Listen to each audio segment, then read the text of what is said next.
안녕하세요. 박용덕입니다. 2024년 제35회 공인중개사 시험 대비 가짜 지문 찾기 11번 문제입니다.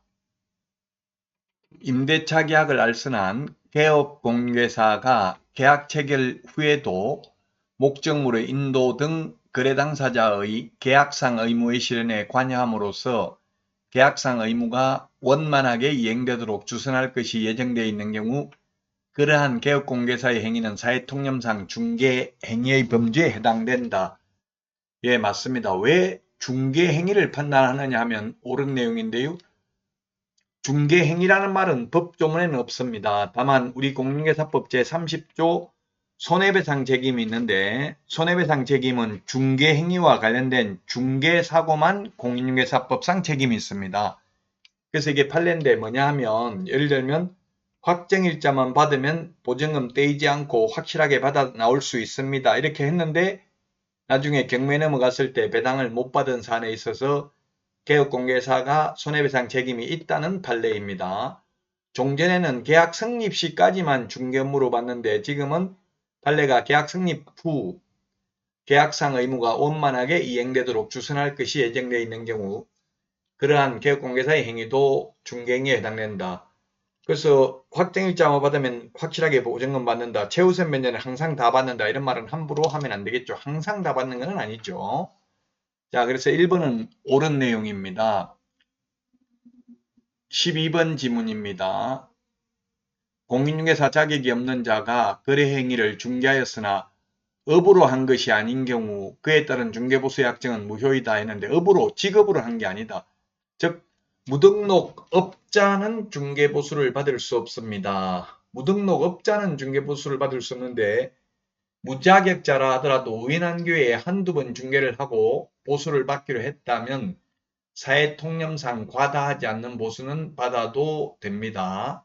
무등록 중개업자는 보수를 받을 수 없지만 직업을 하는 업자가 아니라면 사회통념상 상당한 보수를 받을 수 있습니다. 무효 아닙니다. 그래서 12번 틀렸습니다. 다음은 13번 지문 보겠습니다. 중개사무소 개설 등록을 하지 아니하고 부동산 거래를 중개하면서 그에 따른 보수를 약속 요구하는 행위가 처벌 대상이 된다 했는데 공인중개사법은 미수범을 처벌한다는 규정이 없습니다. 그래서 중개보수를 받기로 약속만 하고 실제 수령하지 않았다면 처벌 대상이 아닙니다. 복비는 더블로 드리겠습니다. 더블로 드리겠습니다. 이렇게 말만 했다고 당연히 처벌받는 게 아니고 실제 수령해야 처벌받습니다. 왜냐하면 미수범을 처벌한다는 규정은 없기 때문에 그렇습니다. 자, 다음은 14번입니다. 개발 제한구역 안의 토지는 중개사물이 아니다 했는데 모든 용도, 지역, 지구, 구역 모두 중개사물 됩니다. 개인 땅이라는 전제하에서 개발 제한구역은 개발을 제한하는 거지 거래 자체를 제한하는 건 아니죠. 개발 제한구역도 거래는 할 수 있습니다. 다만 가격을 개발 제한구역 아닌 것보다는 높게 받기는 힘들겠죠. 왜냐하면 개발이 안 되기 때문에 사람들이 잘 살려고 하지는 않을 겁니다. 그러나 살 사람이 있으면 팔아도 됩니다. 그걸 중개해도 됩니다. 중개사물입니다. 그래서 모든 용도, 지역, 지구, 구역 우리나라에 약 350개 정도가 있는데요.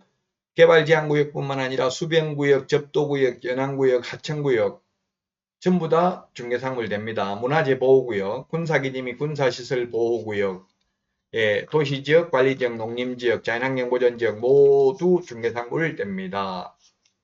자, 그 다음에 15번. 그래서 중개사물이 아니라고 해서 X죠. X가 되겠고요. 15번. 지목이 양어장인 토지는 중개사물은 아니다 했는데 모든 지목 다 중개사물이 됩니다. 지목이 되든 전이든 답이든 공장용지든 목장용지든 양어장이든 모두 중개사물 된다. 자, 중개대상물이 뭐냐면 개업공개사만이 중개를 업으로 할 수 있는 대상물이 중개대상물이 되겠습니다. 그래서 중개대상물이 아닌 것에는 두 가지 종류가 있습니다. 즉 아예 거래의 대상이 될 수 없는 국유재산이나 공유재산은 아예 거래 자체가 불가능하므로 중개사물이 아닙니다. 왜냐하면 중개대상물이 되려면 사고 팔 수 있어야 중개, 소개를 할 수 있는 대상물이 되겠죠. 그 다음에는 개업공개사만 할 수 있는 게 아니라 아무나 할 수 있는 것도 중개상물 아닙니다. 이를테면 권리금을 알선하는 것은 아무나 할 수 있기 때문에 중개상물 아닙니다. 무자격자도 권리금 알선을 할 수 있습니다. 그래서 중개상물 아닙니다. 그러나 양의장인 토지, 모든 지목, 모든 용도, 지역, 지구, 구역 모두 중개상물에 해당된다. 그 다음에 16번 가압류된 토지는 중개상물 아니다 했는데 사법상 제한만 있을 뿐입니다. 개발제한구역 모든 용도, 지역, 지구, 구역은 공법상 제한이 있을 뿐이고요. 가압류, 가처분된 토지, 분묘기지권이 설정된 토지, 전세권 설정된 토지, 건물 다 중개상물 됩니다. 물론 현실적으로는 가압류되어 있으면 뭐 세입자가 안 들어오려고 하고 그럴 가능성은 높겠지만 거래는 가능합니다. 그래서 중개상물 아니다 X, 중개상물 해당됩니다. 중개상물은 토지, 건축물, 임목, 공장재단, 광업재단이 중개상물이죠. 자, 그 다음에 17번 무주부동산, 미채굴광물, 포락지 중개상물이다 했는데 이건 전부 다 국가 소유이므로 거래의 대상이 될 수 없으므로 중개상물 아닙니다. 무주부동산은 민법에 의하면 국가 소유입니다. 주인 없는 부동산.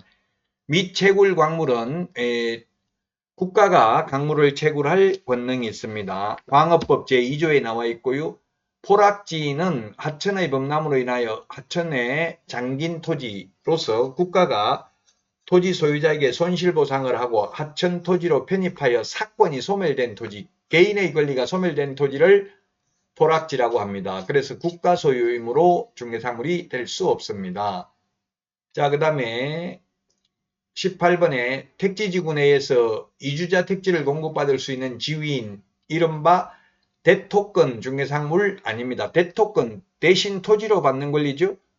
이거는 거래의 대상, 거래하면 불법입니다. 처벌받습니다. 위치와 면적이 특정되어야 거래 가능하고요. 위치와 면적이 특정되기 전에를 대토권이라고 부릅니다. 이른바 이주자 택지를 공급받을 수 있는 지위입니다. 자, 그 다음에 19번 1필의 토지 중 일부만 중개사물이 될 수 없다 했는데 될 수 있습니다. 일부만도. 즉 방 한 칸만 전세 주는 것 가능합니다. 물론 방 한 칸만 팔아먹거나 방 한 칸만 저당권 설정하는 건 안 되겠죠. 그러나 1필의 일부도 용익물권 설정은 가능합니다. 용익물권이라는 게 사용 수익하는 물권이 되겠죠. 자, 그 다음에 20번 중개대상물 중 건축물 그 밖의 토지의 정착물이 건축법상 부동산에 해당하는 건축물에 한정된다 했는데 건축법이 아니라 판례에 의하면 민법상 건축물에 한정된다는 게 판례의 입장입니다. 그래서 우리 주유소에 기름 넣으면 세차해주는 소위 이동식 세차장 구조물은 건축법상 건축물이지만 민법상 건축물이 아니어서 중개상물 아니라는 게 판례입니다. 건축법상 건축물은 지붕과 벽 또는 기둥이 있으면 건축물입니다. 그러나 민법 99조 1항에서는 판례가 건축물이 되려면 지붕, 벽, 기둥 모두 다 있어야 된다라고 해석하고 있습니다. 주유소에 기름 넣으면 세차해주는 이동식 세차장 구조물은 지붕하고 기둥은 있지만 주벽이라고 할 만한 것도 없고 볼트 조립 방식으로 되어 있어 쉽게 분리 철거가 가능하므로 이를 민법상 건축물이라고 볼 수는 없다. 판례가. 그러므로 중개상물 아니다. 그러므로 아무나 중개하고 돈 받아도 공인중개사법 위반이 아니라는 판례가 되겠습니다. 자, 이번 시간 여기까지 하고요. 다음 시간에 찾아뵙겠습니다. 다음 시간에 만나요. 안녕.